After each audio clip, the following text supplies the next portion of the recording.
നാട്ടിൽ മുഴുവൻ പേമാരി നടന്നുകൊണ്ടിരിക്കണം. ഈ വർഷം തുടങ്ങിയിട്ട് ഇതുവരെ മഴ ശരിക്കും കിട്ടിയിട്ടുണ്ടായിരുന്നില്ല. ഒരു മഴ പെയ്യും, 5 ദിവസം വെയിൽ ഉദിക്കും, രാത്രി ഒരു ചെറിയൊരു മഴ പെയ്യും, അങ്ങനെയാണ് പോയിക്കൊണ്ടിരിക്കുന്നത്. അപ്പോൾ ഇങ്ങനെ ഇരിക്കുന്ന സമയത്താണ് 1-ാം തീയതി ഒരു മഴ പെയ്തത്. 24 മണിക്കൂർ മഴ എന്ന് പറയുന്നത്. അത് 24 മണിക്കൂറൊന്നും കണ്ടിന്യൂസ് ആയിട്ട് പെയ്തിട്ടില്ല, പക്ഷെ ഒറ്റ മഴ കൊണ്ട് കൂടിയിട്ട് കേരളം മുങ്ങി. ഇതാണ് അത്ഭുതം. ഇത് നമ്മൾ പരിശോധിക്കാമെന്ന് വെച്ചിട്ടുണ്ടെങ്കിൽ എന്തുകൊണ്ടാണ് ഒരൊറ്റ മഴയിൽ ഒരു ഡാമുകളും തുറന്നില്ല, എന്നാൽ വർഷക്കാലത്ത് കിട്ടേണ്ട മഴയും കിട്ടിയില്ല, കറണ്ട് കെട്ട് വരെ വന്നിട്ട് ഇരിക്കുന്ന സമയമാണ് വർഷക്കാലത്ത്. ആ സമയത്താണ് ഇങ്ങനെ ഒരു ഒറ്റ ദിവസത്തെ മഴ കൊണ്ട് കേരളം മുങ്ങി. ഞാനൊറ്റ കാര്യം പറയട്ടെ, കേരളത്തിൽ ജീവിക്കാനായിട്ട് പറ്റാത്ത സ്ഥലമായിട്ട് മാറിക്കൊണ്ടിരിക്കുന്നത്. സ്വത്തിനും ജീവനും അതുപോലെ തന്നെ പാവം മിണ്ടാപ്രാണികൾക്കും ഒരു സുരക്ഷയും ഇല്ലാത്ത ഒരു രാജ്യമായി നമ്മുടെ കേരളം മാറി. ഇതിനാരാണ് കുറ്റക്കാർ? ഇതിൻ്റെ കുറ്റക്കാർ ശരിക്കും പറഞ്ഞു കഴിഞ്ഞാൽ നമ്മുടെ ഭരണകർത്താക്കൾ തന്നെയാണ്. ഇപ്പോൾ ഭരിക്കുന്നവരും മുമ്പ് ഭരിച്ചോർന്നു, ഇപ്പോൾ ഭരിക്കുന്നവർ വീണ്ടും 10 കൊല്ലം മുമ്പ് വീണ്ടും അവർ ഭരിച്ചോർന്നല്ലോ. ഇവരൊക്കെ തന്നെയാണ് ഇതിൻ്റെയൊക്കെ ഉത്തരവാദി. കേരളത്തിൽ സുരക്ഷിതമല്ല ജീവിക്കാൻ എന്നുള്ളത് ഒരു അവസ്ഥയിലേക്ക് മാറിയിരിക്കുന്നു. മഴ ഉണ്ടാവും, അത് ആഗസ്റ്റ് 1-ാം തീയതി തീവ്രമായുള്ളൊരു മഴ ഉണ്ടാവുമെന്ന് ഒരു അനൗൺസ്മെൻറ്റും ഉണ്ടാകുന്നില്ല. കേന്ദ്രത്തിൻ്റെ കാലാവസ്ഥാ വകുപ്പും പറഞ്ഞില്ല, കേരളത്തിലെ കാലാവസ്ഥ വകുപ്പും പറഞ്ഞില്ല, ഒന്നും പറഞ്ഞില്ല. അപ്പോൾ ഈ മഴ എവിടെ നിന്ന് വന്നു? അപ്പോൾ ഇവരൊക്കെ ഈ ഇത്രയും കോടികൾ, ദശലക്ഷം കോടികൾ ചിലവാക്കി ഓരോ ഗ്രഹങ്ങളെ വിട്ടിട്ട് അവിടെ നിന്ന് കിട്ടുന്ന കാര്യങ്ങളൊന്നും കൃത്യമല്ലേ? അല്ല നമ്മൾക്ക് വിശ്വസിക്കേണ്ടി വരും. അപ്പോൾ ഈ നമ്മുടെ കോങ്കണ്ണൻ മാവുമലിക്ക് മാങ്ങ എറിയാൻ പോലെ കിട്ടിയാൽ കിട്ടി, പെട്ടിയാൽ പെട്ടി എന്ന് പറഞ്ഞ പോലെയുള്ളത്. അപ്പോൾ അതുപോലെയാണ് ഇപ്പോൾ അവിടുത്തെ കാലാവസ്ഥ നിരീക്ഷണ വകുപ്പിൻ്റെ പ്രവചനങ്ങൾ. അതനുസരിച്ച് ഒന്ന് നമുക്ക് ആൾക്കാരെ മാറ്റി പാർപ്പിക്കാനോ, അതൊക്കെ അമേരിക്കയിൽ കണ്ട ഒരു സ്ഥലത്ത് കൊടുങ്കാറ്റ് പോകുന്നു പറഞ്ഞാൽ അവിടെ കൊടുങ്കാറ്റ് പോയിരിക്കും, അവിടെ നിന്ന് ആൾക്കാരെ കംപ്ലീറ്റ് മാറ്റിയിരിക്കും. അതാണ്. അപ്പോൾ അത്രയൊന്നും ഇല്ലെങ്കിലും അതിൻ്റെ ഒരു പകുതിയിലൊക്കെ നിൽക്കാമല്ലോ നമ്മുടെ കേരളത്തിന്. അപ്പോൾ നമ്മളിത് പറയണതെന്ന് വെച്ചിട്ടുണ്ടെങ്കിൽ അറബിക്കടലിലുള്ളിടത്തോളം കാലം കേരളത്തിൽ മഴ പെയ്യും. അറബിക്കടലിൽ നിന്ന് പൊന്തി വരുന്ന വേനൽക്കാലത്ത് പൊന്തി വരുന്ന നീരാവിയൊക്കെ കാർമേഘങ്ങളായിട്ട് എന്തായാലും അത് ഭൂമിയിൽ പതിക്കുമല്ലോ. അത് ഇന്നല്ലെങ്കിൽ നാളെ അത് പെയ്യ തന്നെ ഇരിക്കും. അതിനെ തടുക്കാനായിട്ട് ഒരു ശക്തിക്കും, ഒരു മനുഷ്യശക്തിക്കും കഴിയില്ല. അപ്പോൾ അതിന് നമ്മൾ എന്ത് വേണം? നമ്മുടെ കേരളം, നമ്മുടെ മനുഷ്യർ എല്ലാം നശിപ്പിച്ചു. സന്തുലിതാവസ്ഥ മുഴുവൻ തകിടം മറിച്ചു. പ്രകൃതിയോട് മാത്രം കളിക്കരുത്. പ്രകൃതിയോട് കളിച്ചു കഴിഞ്ഞാൽ കളി പഠിപ്പിക്കും. അത് നമുക്കറിയാലോ. 2016 ഇത്രയും മഴ പെയ്തിട്ടുണ്ട്, ഇത്രയും ഡാമുകൾ തുറന്നിട്ട് വെള്ളപ്പൊക്കം വന്നു. അത് കഴിഞ്ഞ് ഇത്രയും കൊല്ലം കഴിഞ്ഞപ്പോൾ ഒറ്റ മഴയ്ക്ക് വെള്ളം വന്ന് വെള്ളത്തിൽ കേരളം മുങ്ങി. കാരണം നമ്മുടെ കയ്യിലിരിപ്പ് തന്നെ. ലൈഫ് വീട് പദ്ധതി എന്ന് പറഞ്ഞൊരു പദ്ധതിയുണ്ട്. അപ്പോൾ 5 ലക്ഷം കൊടുത്തു കഴിഞ്ഞാൽ നമ്മൾ സ്ഥലം ഒരു കുറഞ്ഞ വിലയ്ക്ക് മേടിച്ചു കൊടുത്തു കഴിഞ്ഞാൽ വീട് പണിത് കിട്ടും. അപ്പോൾ എന്തുണ്ടായി? സകല കുന്നുകളും പാടങ്ങളും എല്ലാം തൂർത്ത് അവിടെയൊക്കെ വീടുകളും പണിതു. ഈ വീടുകൾ പണിതുമ്പോൾ എന്തുണ്ടായി? വെള്ളത്തിന് താഴെ പോകാനായിട്ട് ഒരു രക്ഷയില്ലാണ്ടായി. ഇപ്രാവശ്യത്തെ മഴയിൽ ലൈഫ് ലൈനിൽ പണിത കംപ്ലീറ്റ് വീടുകളും കുറച്ച് 2-4 വീടുകളൊക്കെ ഒലിച്ചു പോയല്ലോ. അപ്പോൾ ഒരു ഗവൺമെൻറ് ഒരു വീട് വയ്ക്കാന്ന് വെച്ചിട്ടുണ്ടെങ്കിൽ ആ വീട് സുരക്ഷിതമായ സ്ഥലത്താണോ ഈ കാശ് കൊടുത്ത ഒരു വ്യക്തിന്, അവർ സുരക്ഷിതമായിട്ട് സ്ഥലത്താണോ അവർ സ്ഥലം വാങ്ങിച്ചത് എന്ന് നോക്കാനുള്ള ഒരു ഉത്തരവാദിത്വം ഉദ്യോഗസ്ഥർക്കുമുണ്ട്, ഗവൺമെൻറ്റിനുണ്ട്. അപ്പോൾ അതുപോലെ തന്നെ കാട്ടിലെ മരം മുഴുവൻ മുറിച്ച് മാറ്റണ്. അതൊക്കെ നാട്ടിൽ വന്ന് പല ഫർണിച്ചറായിട്ട് മാറിക്കൊണ്ടിരിക്കുന്നു. കുറേ മരങ്ങൾ ഇവിടുന്ന് കയറ്റി അയക്കുന്നുമുണ്ട്. അപ്പോൾ കാട്ടിൽ മഴ പെയ്യുമ്പോൾ എന്തുണ്ടാവണം? കാട്ടിലിപ്പോൾ ഇന്ന് മഴ പെയ്ത് ആ വെള്ളം മുഴുവൻ നാട്ടിലേക്ക് ഇറങ്ങി വരുന്നത് പിറ്റേ ദിവസമാണ്.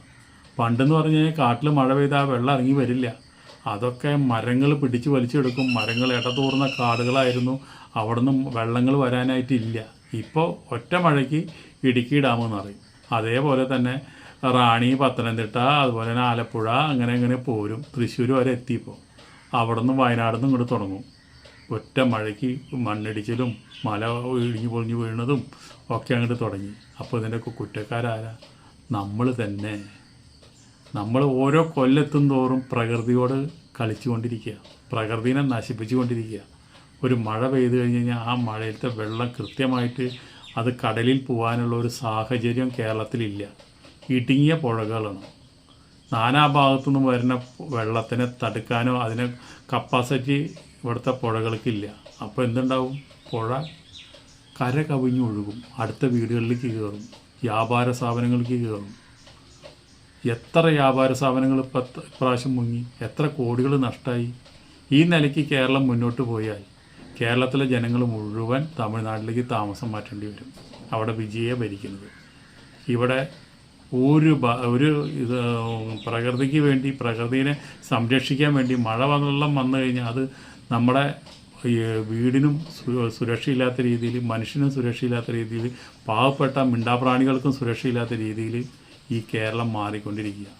ഇതുകൊണ്ടായില്ല, ഈ ആഗസ്റ്റ് മാസത്തിൽ തന്നെ വീണ്ടും ഒരു പ്രളയം വരും. അതേപോലെ തന്നെ പ്രളയം വരും, അടുത്ത സീസണിലും വരും. ഇപ്പോൾ വർഷക്കാലം ജനങ്ങൾക്കൊരു പേടി സ്വപ്നമായിരിക്കുന്നു. ഒരു കൊല്ലം മുഴുവൻ സമ്പാദിച്ച സമ്പാദ്യം മുഴുവൻ ഓരോ കടകളും മുങ്ങുമ്പോൾ അതിൽ നശിച്ചു പോകണം. പുതിയ പുതിയ സ്ഥലങ്ങളിലാണ് ഇപ്പോൾ വെള്ളം കയറുന്നത്. കഴിഞ്ഞ കൊല്ലം കയറിയേക്കാളും വെള്ളം അവിടെ കയറിക്കഴിഞ്ഞ് പുതിയ സ്ഥലങ്ങൾ വെള്ളം കയറുന്നത്. ഇതിൽ നിന്നൊക്കെ ഗവൺമെൻറ് മനസ്സിലാക്കേണ്ടത്, ഒരു പ്രതിപക്ഷം ഭരണപക്ഷം അങ്ങോട്ടും ഇങ്ങോട്ടും കുറ്റപ്പെടുത്തിക്കൊണ്ടൊന്നും കാര്യമില്ല. ഇത് മനുഷ്യനിർമ്മിതമായുള്ള ഒരു വെള്ളപ്പൊക്കമാണ് ഇപ്പോൾ നടക്കുന്നത്. ആ വെള്ളപ്പൊക്കത്തിൻ്റെ ഉത്തരവാദിത്വം എന്താണ്? ഇവിടെയുള്ള കംപ്ലീറ്റ് പാടങ്ങളും മണ്ണിട്ട് നികത്തി. വെള്ളത്തിന് പോകാനൊരു വഴിയില്ല. പിന്നെ എവിടേക്ക് പോകും വെള്ളം? കാട്ടിൽ നിന്നുള്ള വെള്ളം മുഴുവൻ ഒലിച്ച് നാട്ടിലേക്ക് വരുന്നു. അവിടെയും വെള്ളം താഴാനായിട്ടുള്ള യാതൊരു വഴിയില്ല. കാട്ടിൽ നിന്ന് വെള്ളം വരുമ്പോൾ ഒറ്റ കാര്യമുണ്ട്, അവിടെ വെള്ളം തടുക്കാനും അവിടെ നിന്ന് താന്നു പോകാനും പറ്റില്ലെങ്കിൽ കല്ലും മണ്ണും മല അട്ടൊക്കെ ഇടിഞ്ഞിങ്ങോട്ട് പോരും. കേരളത്തിലാണെന്നുണ്ടെങ്കിൽ തിങ്ങി ഞെരിങ്ങിന് ജനങ്ങൾ ജീവിക്കുന്നത്. ഇപ്പോൾ പല ദുരന്തങ്ങളും നമ്മൾ കണ്ടു, അതുകൊണ്ടൊന്നും പഠിക്കുന്നില്ല. പിന്നെ ഏറ്റവും വലിയൊരു കാര്യം, ഇങ്ങനെയുള്ള ദുരന്തങ്ങൾ വന്നു കഴിഞ്ഞാൽ ഗവൺമെൻറ് അങ്ങോട്ട് ഇറങ്ങി നിന്നിട്ട് പറയും എല്ലാവരും ദുരിതാശ്വാസ ക്യാമ്പിലേക്ക് മാറിയോളെ, ദുരിതാശ്വാസ ക്യാമ്പിലേക്ക് മാറിയോളെ. എന്ത് നാണം കെട്ട പരിപാടിയാണത്, ദുരിതാശ്വാസ ക്യാമ്പിലേക്ക് മാറിയോളെ. ഒരു ഊള സ്കൂളുകളുണ്ട്, അതിൻ്റെ ഉള്ളിലാണ് ഈ കൊണ്ടുവരുന്നത്. പശുക്കളെയും പശുത്തൊഴുത്തിനേക്കാളും വലുതാണ് അവിടെ 10, 40, 50 കുടുംബങ്ങൾ, 10,000 കുടുംബങ്ങൾ കൊണ്ടുവന്ന് ദുരിതാശ്വാസ ക്യാമ്പിൽ തള്ളുക. ഈ ഗവൺമെൻറ് ഞങ്ങളുടെ കയ്യിൽ നിന്നൊക്കെ ടാക്സ് മേടിക്കുന്നതല്ലേ? ഒരു ചായ കുടിച്ച ടാക്സ് മേടിക്കുന്നതല്ലേ? ഒരു സൂചി മേടിച്ച ടാക്സ് മേടിക്കുന്നതല്ലേ? ഇങ്ങനെയുള്ള പ്രകൃതി ദുരന്തങ്ങൾ വരുമ്പോൾ അവരെ സംരക്ഷിക്കാനുള്ള ഉത്തരവാദിത്വം ഏത് ഗവൺമെൻറ്റിനും ഉണ്ട്. അവർ വലിയ വലിയ ഹോട്ടലിൽ അല്ലെങ്കിൽ ചെറുകിട ഹോട്ടലുകൾ അവിടെ കയറ്റി താമസിപ്പിക്കുന്നവരെയൊക്കെ, അല്ലാണ്ട് ഇവിടെ കൊണ്ടു തള്ളേ ചെയ്യില്ല. ഒരു സുരക്ഷിതമില്ലാത്ത അവിടുത്തെ പെൺകുട്ടികളെയും അതുപോലെ തന്നെ ക്രിമിനൽസുകളും എല്ലാവരും കൂടി ഒരുമിച്ച് ഒരു സ്കൂളിൽ താമസിക്കുന്നിടത്ത് ഇവരെ കൊണ്ട് തള്ളുക. അതുകൊണ്ടാണ് ആരും പോകാൻ, നമ്മുടെ വീട്ടിൽ കിടന്ന് മരിക്കാൻ ഞാൻ മരിച്ചോട്ടെ എന്ന് പറയുന്നത്. എത്ര മിണ്ടാപ്രാണികളുണ്ട്, അവരൊന്ന് സുരക്ഷിത സ്ഥലത്തേക്ക് മാറ്റാനായിട്ടുള്ള അവരൊക്കെയാണ് കൊണ്ടുവന്ന് സ്കൂളിൽ കെട്ടേണ്ടത്. അവരെ സ്കൂളിൽ കയറ്റി അവർക്ക് അവിടെ വേണ്ട പരിചരണങ്ങളും അവർക്കും വെള്ളമൊക്കെ കൊടുക്കുക. അവിടെ താമസിക്കുന്ന വീട്ടുകാരെ കൊണ്ടുപോയിട്ട് വലിയ വലിയ ഹോട്ടലുകളിൽ താമസിപ്പിക്കുക, അവർക്ക് കൃത്യമായിട്ട് ഫുഡ് എത്തിച്ചു കൊടുക്കുക. അതാണ് ഗവൺമെൻറ് ചെയ്യേണ്ടത്. അങ്ങനെ ആയിരിക്കണം. അല്ലാണ്ട് ആരും പോകാൻ തയ്യാറില്ല സ്കൂളിലേക്ക്. ആരെ പോകാൻ തയ്യാറാവുക? നമ്മളൊരു വീട്ടിൽ സുഖമായി ജീവിക്കുന്നൊരു വ്യക്തി 100 കുടുംബക്കാർ ജീവിക്കുന്ന സ്കൂളിൽ ചെന്ന് കിടന്ന് ഒരു സുരക്ഷിതമില്ലാത്ത, രാത്രി കിടന്ന് ഉറങ്ങാൻ പോലും പറ്റാത്ത രീതിയിൽ ഒരു കുടുംബാംഗത്തിന് കിടന്ന് ഉറങ്ങാൻ പറ്റുമോ? ചിലപ്പം പെമ്മക്കളെടുത്താൽ വേറെ ആരെങ്കിലും വന്ന് കിടക്കും. അത്രയും സുരക്ഷിതമില്ലാത്തൊരു സ്ഥലമാണ് ഈ ക്യാമ്പ് എന്ന് പറയുന്നത്. അവിടെ ഈ എല്ലാവർക്കും കൂടി സമൂഹ സദ്യ നടത്തുന്ന പോലെ കുറേ ചോറും വെച്ച് ഇളക്കി എല്ലാവർക്കും കൂടി കുറച്ച് കഞ്ഞിയും കൊടുത്ത്, അതല്ല വേണ്ടത്. ഗവൺമെൻറ് കൃത്യമായിട്ട് അതിനൊരു രൂപരേഖ ഉണ്ടാക്കണം. ഓരോ സ്ഥലത്തും ദുരിതാശ്വാസ ക്യാമ്പിൽ മുഴുവൻ പശുക്കളെ കൊണ്ടാക്കുക, മൃഗങ്ങൾ അവിടെ കൊണ്ടാക്കുക, മനുഷ്യന് മുഴുവൻ അവിടെ അടുത്തുള്ള ഹോട്ടലുകളിലേക്ക് താമസം മാറ്റുക, അവിടുത്തെ കാശ് ഗവൺമെൻറ് കൊടുക്കുക. അതാണ് ഉത്തരവാദിത്വം. ഇനി ഇവിടെ നിന്ന് അങ്ങോട്ട് ദുരിതങ്ങളുടെ ഒരു പെരുമഴ വരാൻ പോണത് എല്ലാ വർഷവും. അപ്പോൾ ഇതിനൊരു പാക്കേജ് ഉണ്ടാക്കിയില്ലെങ്കിൽ ജനങ്ങൾ മുഴുവൻ ഇവിടുന്ന്, മിണ്ടാപ്രാണികൾ മുഴുവൻ ഇവിടുന്ന് അപ്രത്യക്ഷമാകും. അവരെ സ്വത്തിനും ജീവനും ഇവിടെ ഒരു ഗ്യാരണ്ടി ഇല്ലെങ്കിൽ പിന്നെ എങ്ങനെ കേരളത്തിലെ ആൾക്കാർ ജീവിക്കുക? എല്ലാ കൊല്ലം വരും, വെള്ളം വരും, അവരെല്ലാം ഒലിച്ചു പോകും, അവരുടെ സമ്പാദ്യം മുഴുവൻ ഒലിച്ചു പോകും. നിസ്കാരമായിട്ട് നോക്കി നിൽക്കുന്ന ജനങ്ങളെ നമ്മൾ കാണുന്നത് സങ്കടം തോന്നും നമ്മൾ. അല്ലാണ്ട് ഇതിന് പരിഹാരം എന്താണെന്ന് വെച്ചാൽ കണ്ടെത്തുക, അടുത്ത വർഷകാലെങ്കിലും കണ്ടെത്തുക. ആഗസ്റ്റിൽ ഇനിയും പ്രളയം വരും എന്നാണ് വിദഗ്ധർ പറയുന്നത്. ഞാൻ പറയുന്നതല്ല, ഞാൻ വിദഗ്ധനല്ല, അതുകൊണ്ട് ഞാൻ പറയുന്നതല്ല. അപ്പോൾ ഇത്രയും നേരം വീഡിയോ കണ്ടിരുന്ന എല്ലാവർക്കും നന്ദി, നമസ്കാരം. അടുത്ത വീഡിയോയിൽ വീണ്ടും കാണാം. വെള്ളത്തിൽ ഒലിച്ചു പോയില്ലെങ്കിൽ അല്ലെങ്കിൽ നമ്മൾ എത്രയും പെട്ടെന്ന് തമിഴ്നാട്ടിലേക്ക് താമസം മാറ്റുക. കുടുംബമടക്കം മിണ്ടാപ്രാണികളെയും കൊണ്ട് ഉള്ളവരൊക്കെ തമിഴ്നാട്ടിലേക്ക് താമസം മാറ്റുക. അവിടെ നല്ല ആനുകൂല്യങ്ങളുണ്ട്. ആ ആനുകൂല്യങ്ങൾ പറ്റി അവിടുത്തുകാരായിട്ട് ജീവിക്കാൻ നല്ലത്. ഇന്ത്യ തന്നെയാണല്ലോ. അപ്പോൾ അടുത്ത വീഡിയോയിൽ കാണാം.